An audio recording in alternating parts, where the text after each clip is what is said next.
Hi, everybody. It is your girl, Destiny Gilliam, the owner, founder, and center director for the Creative Reading Coach.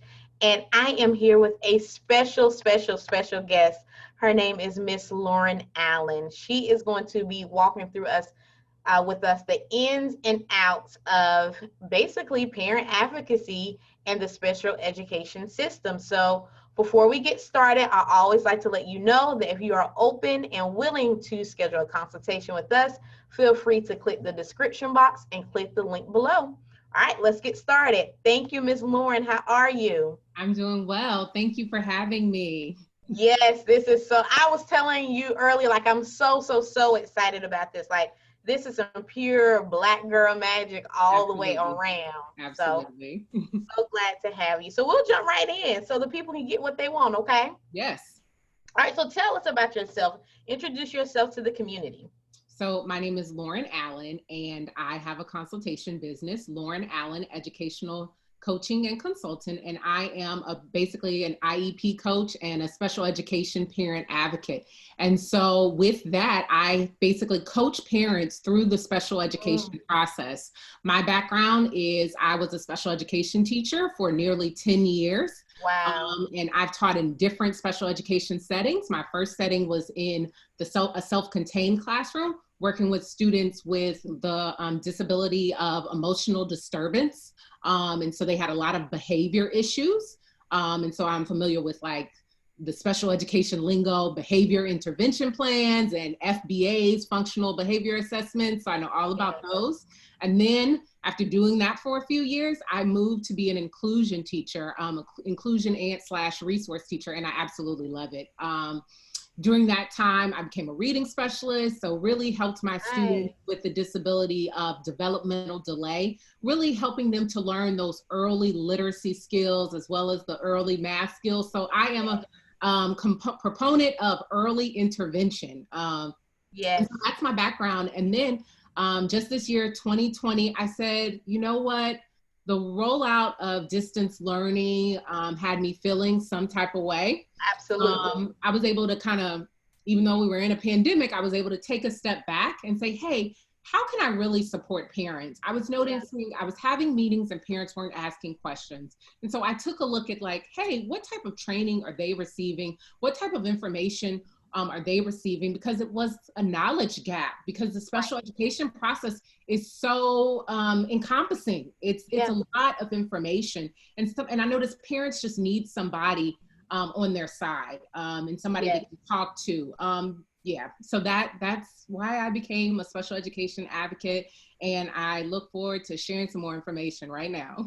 Yes, that is amazing. So it's almost like you can see it from so many different perspectives. Like you can see it from the teacher perspective, and then now going into this role of seeing that gap with the parents is like, hey, plus I tell people all the time, I've never met a parent who did not want to be involved. Absolutely. They just don't know how. Absolutely. So you're the person, you're that liaison, like, hey mom, this is what the school is required to do, but these are your rights also as a mom and as a dad. This is what I suggest. Absolutely. And that is my goal. You hit it right on the nail.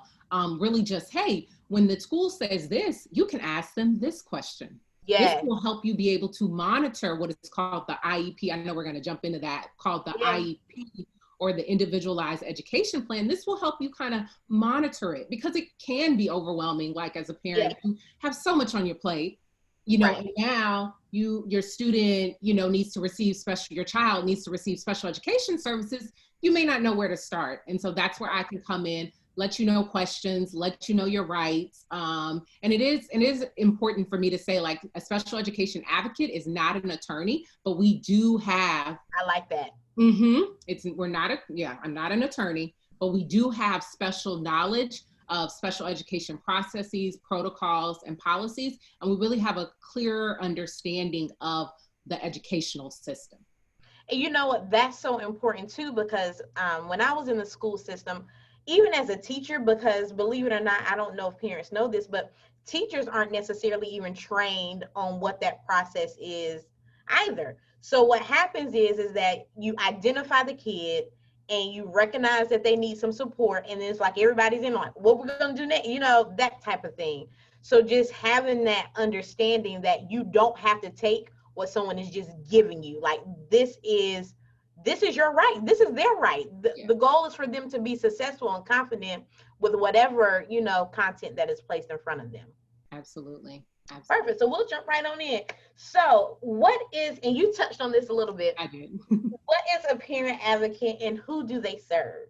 Yes, so parent advocates serve the parents and the families of students who are beginning the special education process or in the special education process. We can provide you with knowledge, provide you with information, provide you with advocacy tips. We do a lot of research. We can write letters. We inform you of your rights as a student by having a child who receives special education services. And so that is what a special education advocate is. And I like how you put it's for someone who's starting that process or someone who's already in that process. I Mm-hmm. think a lot of times parents think, okay, well, they have their, IEP, so they should be good to go. But it's actually the opposite. That's when the work really begins because you're identifying, and then now you have to hold that school and that district responsible for meeting those goals. Mm-hmm. Absolutely. And I always say it's a fine line. You want to definitely hold the team accountable, but also be compassionate and really Yeah. work to form a true partnership with the school, especially if your child is going to be in that school system for a long time, a lot of the same names and people. And so you really Right. do want to I focus coaching on how to form that good relationship. I tell Uh, my clients, we don't want to do a gotcha. Like we would hope the school would not do any surprises on us at the meeting. We yeah. also don't want to surprise the school. So send those emails ahead of time. Let them know that you're going to be actively involved. And Yeah. oftentimes the teachers and the whole team will be a lot more receptive. Absolutely. And then that is very true because we never understand where the teacher is coming from. You know what I mean? Like Mhm. she could be working on X, Y, and Z, but then there's this so just really understanding the role of each team member. You know what I mean? So that's a good point. For those who aren't sure, what is the and I'm looking at my notes, y'all. What Mhm. is an IEP and the original goal of an IEP? Yeah. So IEP stands for Individualized Education Plan, Individualized, I've been having trouble with that word, education program. Okay. And so usually you'll hear it called IEP. And once you get familiar with the process, you'll be like IEP. It's a document, a legal Okay. document, but I also like to say that it's a whole process, right? The IEP process, right? Right. And Facts. so Yeah. the document itself is a legal document that the team prepares. And so on the team, it consists of many members. The parent is an equal member of the team, the general education teacher, the special education teacher, any related service providers like a speech and language pathologist, an Okay. occupational therapist, a social worker, as well as a representative from the district who kind of knows the resources that the district can provide. And so the goal of the IEP is to essentially kind of level the playing field for the child who's receiving I services. love And that. so you may notice it really starts with an evaluation first. And so Okay. once you have that evaluation, they take that data, look at the areas of growth, and develop goals based off those areas of growth. And the goals are meant to fill in the gaps so the child will, be able to reach kind of what we call grade level standards. I know you're familiar Yeah. with that, Destiny. And so that is really the goal of the IEP, is to support the student in reaching specific goals that are connected to their areas of growth. And you reach those goals by having certain supports and accommodations put in place. Mm. I love that. So I even saying it levels a playing field. So it's like, hey, I recognize my child isn't on grade level. The teacher says, I recognize my child isn't on grade. The child isn't performing on grade level. But I think if we do this X amount of time, that will allow them to reach this specific mark. That's Absolutely. perfect. Absolutely. Okay. Okay. What rights does it give the students and the parent to have this IEP document or this process in place? What rights does it give the student and the parent? So the biggest rights that the IEP gives is all children are required to have what is called FAPE, and that stands for Free and Appropriate Public Education. That is kind of the basis of, the special education process and laws. And so with FAPE, you always want to say, hey, is this education free, right? It's no cost to the parent. Is it appropriate? Which we know that word, it's kind of, like what is appropriate? The parent can think this is appropriate. The school can think that is appropriate. And so that's where you come together as a team to determine what is appropriate for the student, for the child. And so let me give you an example, because that can seem abstract if you're not familiar with the process.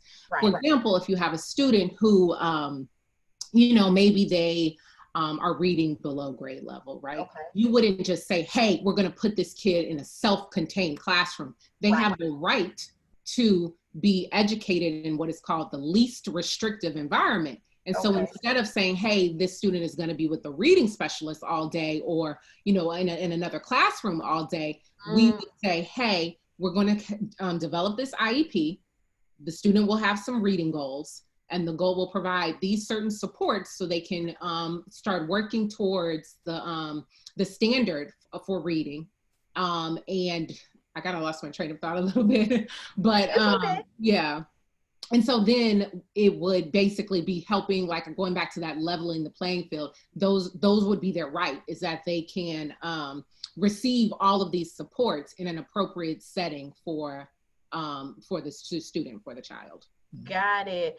Because it's almost like just because you're labeled, or not even labeled, but just because you have this IEP doesn't mean that this strategy or this environment is best for you. What is the appropriate thing for this student? What worked with student A isn't going to work with student B. Absolutely. Absolutely. And that's why it is individualized. Okay. Got it. This is my favorite. Because I've seen, and I understand it from a teacher perspective. And I think there's a conversation to be held around like school level and how they deal with the IEP process. But now from like a consulting side of it, I've seen so many IEPs come and the goals are so unclear, or like they're not measurable, or like, how do you recommend that goals be determined? Like talk to me about that process. So goals are determined based off that initial evaluation. So I'll take it from the perspective of a student who's just starting off. So they'll get that evaluation, and, normally a psychologist will perform the evaluation and will say, hey, they're out of this average range in areas A, B, and C. So we're going to develop goals around areas A, B, and C. It may be, let's say, decoding, math fluency. So our goals are going to support the areas of growth. Then after that, you're going to monitor the goals, and the goals are going to be written in what is called like a SMART format. So specific, measurable, actionable, realistic, and has a time attached. And so the goals are going to, you're going to know how often the goal will be implemented to the child, how often you're going to collect data for the goal. And then after you develop those SMART goals, you're going to monitor them. And so in the monitoring process, you're going to determine, hey, did we get this goal right? Or does this goal need to be adjusted? And so as the parent, you also have the right to request an IEP meeting at any time, or request progress reports at any time. It's important that the team communicates to you when you're going to receive updates on this goal. And so that's kind of like how you develop the goals. And usually it's mandated by law that you at least have one IEP meeting per year. But if you notice that something is not on target, or you want to discuss something or add something to the IEP, you can always say, hey team, let's meet. Or, even before that, sometimes I advise my clients, if we don't want to go straight to a meeting, talk to the teacher to how you can do it informally, and then get it in the IEP at the formal time. Got it. Okay. I like that.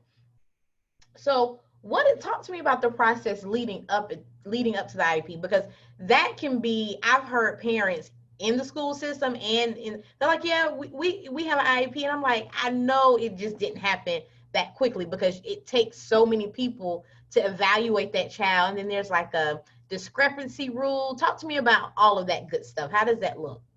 So The process, if you think of it like kind of as a circle, Okay. the first part of the circle is you're going to have like you want to have an intervention period. Okay. And so there's actually two ways. So you can have the intervention. This is if the school notices something. You're going to Okay. do what it's called like response to intervention and basically say, hey, you know what? I'm noticing some discrepancies with Johnny. So let's just go ahead and do this response to intervention period. And Okay. you're going to monitor a very specific goal and say, hey, the student responded to this intervention or the student did not respond to this Okay. intervention. And if they do not respond to the intervention, that's when you say, hey, we need further information. We need Okay. formal evaluation. And then, so you would move that. And so normally this intervention process is, sometimes it can be 12 weeks, right? Because Yeah. we want to be conscious of when we're saying that a student qualifies for services. And then this is particularly special in the Black community where, it may be, Okay. yeah, an overrepresentation Yeah. of certain of Black boys, Black girls in Yeah. special education. So that intervention period is really important. We don't want to give a student services because of lack of instruction. So we need to be 100% sure. And you mentioned the discrepancy model, and so we're moving away from the discrepancy model into the intervention model, where we can really take the time and have the concrete data to see if a child needs services. And so after they go to the intervention, they are going to want to get that formal evaluation. That's if they don't perform well with the intervention. They will get an evaluation, and then the evaluation will say, hey, the most common eligibility category is specific learning disability. That's where your dyslexia falls in, your dysgraphia, things like that. Okay. And that's, I think, 1 in 5 children, have a specific learning disability. So that's where you would kind of find in, and they would have to get an IEP. But there's many steps in the process before that. You need to get parent consent. Sometimes that can be an issue. It's hard hearing, hey, I think, your child may need some support or may have a learning disability or learning difference.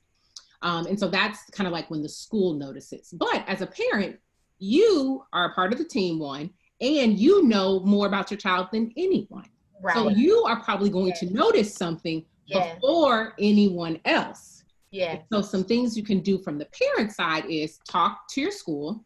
Okay. Also talk to your child's pediatrician, and they can tell you some things that are, is this developmentally appropriate? What can you do? And they can, all those, you have a whole team so they can give you suggestions, right? But I also think as a parent, right, if you would like an evaluation, it is your right to get that evaluation, basically right when you say, hey, I want to see if my child will require for special education services. Well, that's, I don't think parents ever really kind of put those together. You know what I mean? Yeah.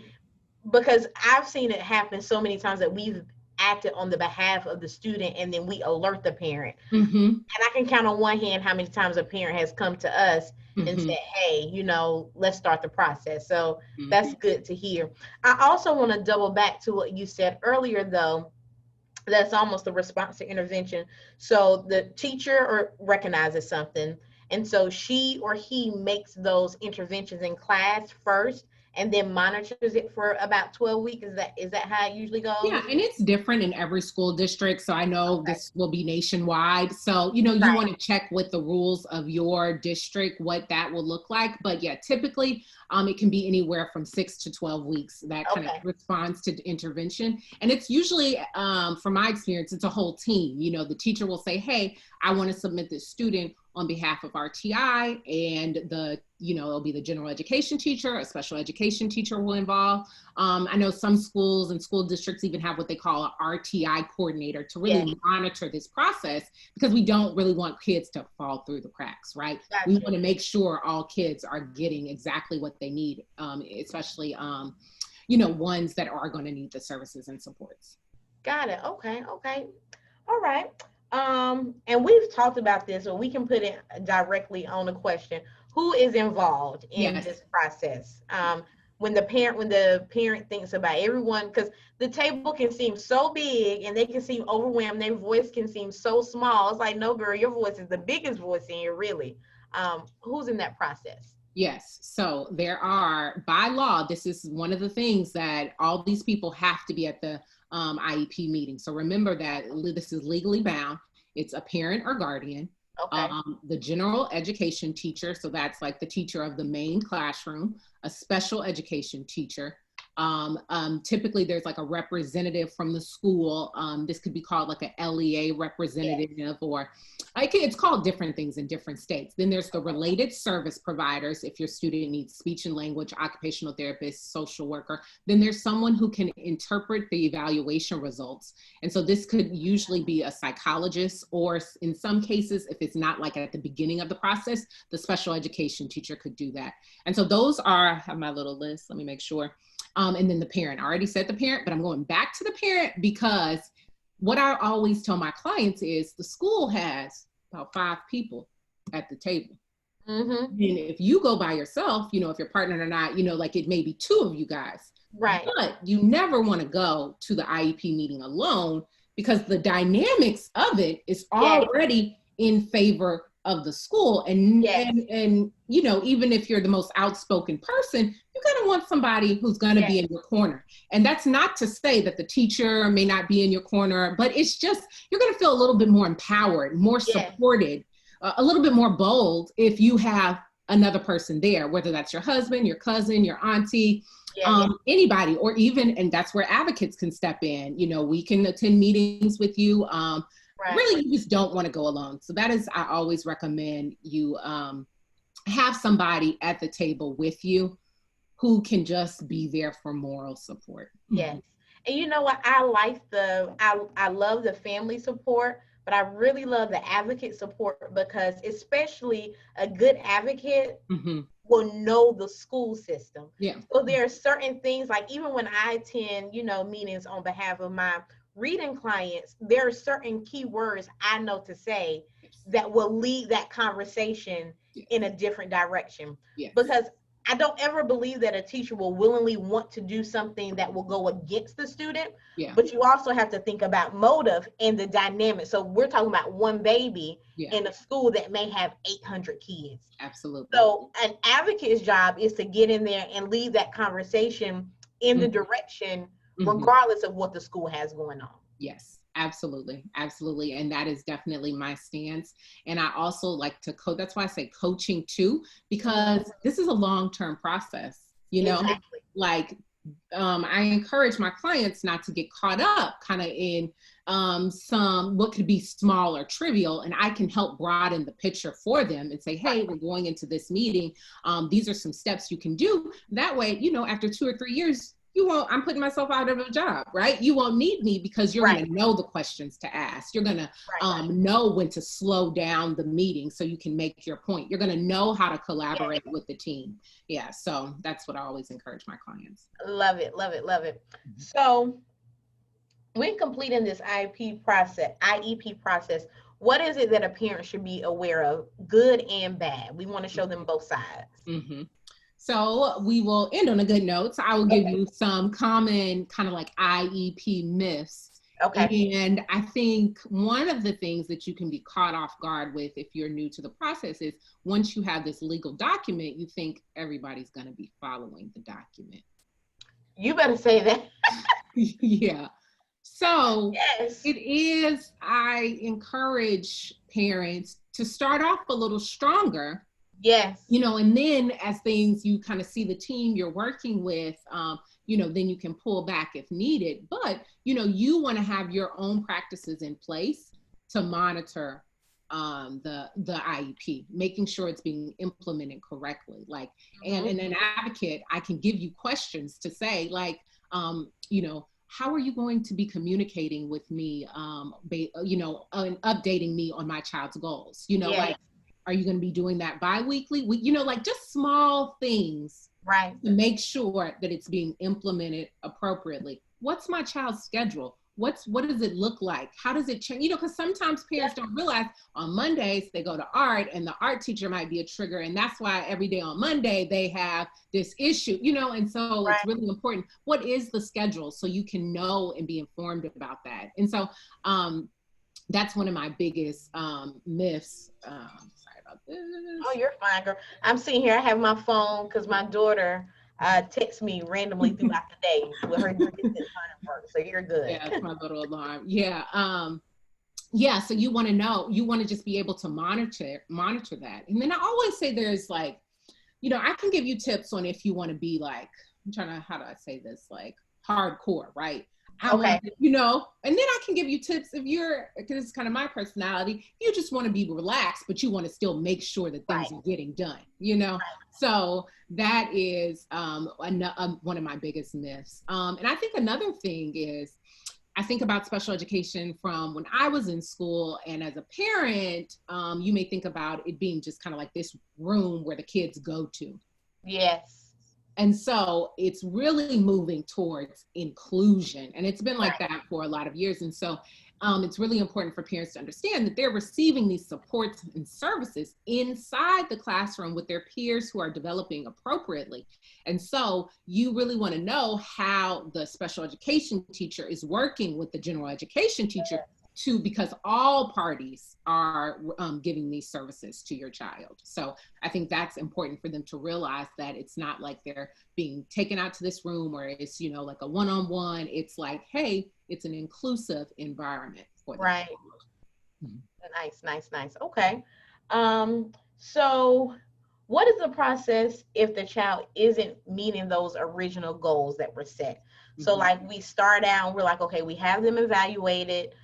They went past the RTR process and they have this IEP, but they're not meeting those goals. What would you suggest to a mom to do in that moment? So if it's like a fresh IEP, you want to come to the table and really kind of like see if you missed something in the evaluation, right? Do we miss something in the evaluation? Like, why is the student not making progress on these goals? And if it's an older IEP, maybe they need a new evaluation. Okay. Students get reevaluated every 3 years. It's called a triennial, just to see like, hey, have they made progress on these kind of set of standardized assessments? Okay. And then I think that is where you're going to look at. And then it's also connected to the level of services. Maybe they aren't making progress because in an inclusive environment, they only receive maybe 90 minutes of, reading support and reading accommodations, so you can always look at the goals and also look at their hours to see if they're receiving the appropriate amount of support with the goals. And then sometimes you also want to look at, depending on the level of your child, look at the cognitive levels. Like, did we, because like with now, where I think some states have the Common Core standards, right? The goal needs to be connected to a standard. And the school is really going to push like that standard, right? And so as your job as a parent, I really think you need to advocate for what's best for your child, because the school can get caught up in, these standardized measures and state testing and things like that. So say, hey, well, this is connected to a standard, but we know that, my baby's cognitive level is this. So maybe the goal should be, it should be lesser, but still holding the child to appropriate expectations. So it's almost like I hear you saying having goals that grow with them, basically. Absolutely. So if the standard is here, then I have to do something. And yes, if the standard is here, the goal is to get them there for sure. Absolutely. But just going from here to here in a matter of 1 year, that's insane. Yes. You know what I mean? Yes. And I really like how you hit the nail on the head with once that document is created, like someone actually has to follow through with that. Yeah, absolutely. Because otherwise it'll just sit and collect dust, and then we'll wonder why those goals aren't being met. And then the only time the child, gets that help or receives that help is when it's like, testing in a separate setting or, those type of things. So that's amazing.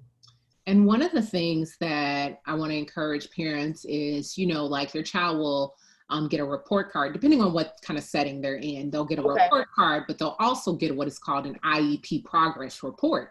And so you will it'll be kind of like measured, like regressing or progressing, and really look at that description to see if their student is making progress. You want to make sure you see some numbers in that description. Like if the goal is the student to know 100 sight words, or like, let's say they want to know all the second grade adult sight words by the end of the year. If their baseline was they only knew 2 when we wrote this IEP, I like that. We want to say, hey, now that 9 weeks have passed, or whatever it looks like in your school district, 12 weeks, 6 weeks, how many do they know now? Do they know 10? Do they know 15? But you want to see the data in those goals to make sure that they're making adequate progress. And I know sometimes these documents, it can just be so much small print, you don't know how to read it. It can be overwhelming, but that's when you can also request a parent-teacher conference, or even on parent-teacher conference day, say, hey, show me how to read this. Show me how I can use this data.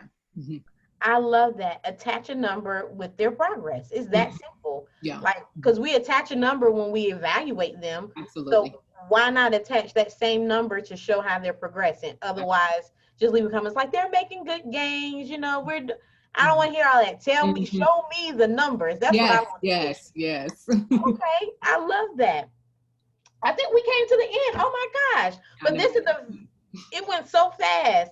But this is a very important question because a lot of women in my community that I serve, I know for a fact, like they need this support. How can they work with you? What's the best way to get in contact with you? So I am active on Instagram and Facebook, Lauren or Lauren.Allen __. That's a little difficult to remember. So if you just go to the search, just type in Lauren Allen, I will come up.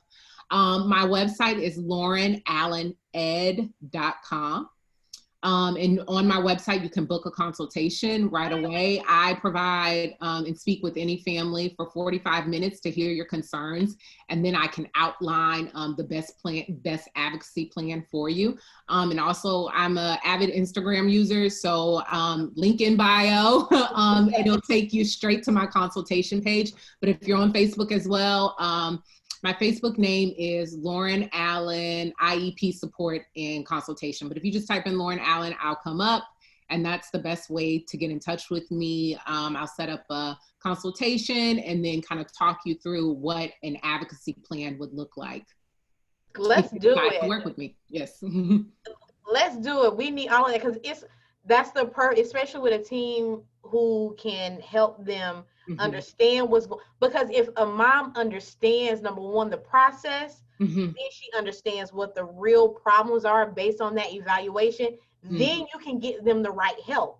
And that's one of the biggest things that I see is that parents want to help, but they just are clueless on where to zone in. And so they try so many different things. They get frustrated. And then you look up, we're talking 2 or 3 years have passed, and then that gap gets bigger and bigger and bigger. Yes. And I wanted to add, one of my other services is if you don't think you need full advocacy support, but you just want to know if your IEP is well written and in alignment, I do offer IEP reviews where you just, we can talk for a few minutes. You send me over the IEP, I give you back a report, and I analyze each section of the IEP and say where it can be boosted or some areas of growth that would really help, kind of push your child a little bit more. And so I do offer an IEP review. Now that's amazing. Yes, you better do that because that is a phenomenal service. It's like I started it. I don't know if I did it right, but then guess what? After you do the review with her, then where it can, open more, then you schedule that meeting and you go in. You know what I mean? So absolutely. And I give you questions to take to the team. Because I'm kind of removed from the process, and so you really want anybody to be able to read this, so I can come in and fill in those gaps. I love it, Lauren. Thank you so much for joining us. Thank you. I am excited to see everything that comes from this. Ladies, get in contact with her. And we will see you on the YouTube. Yes. Thank you. Thank you. Have a good one.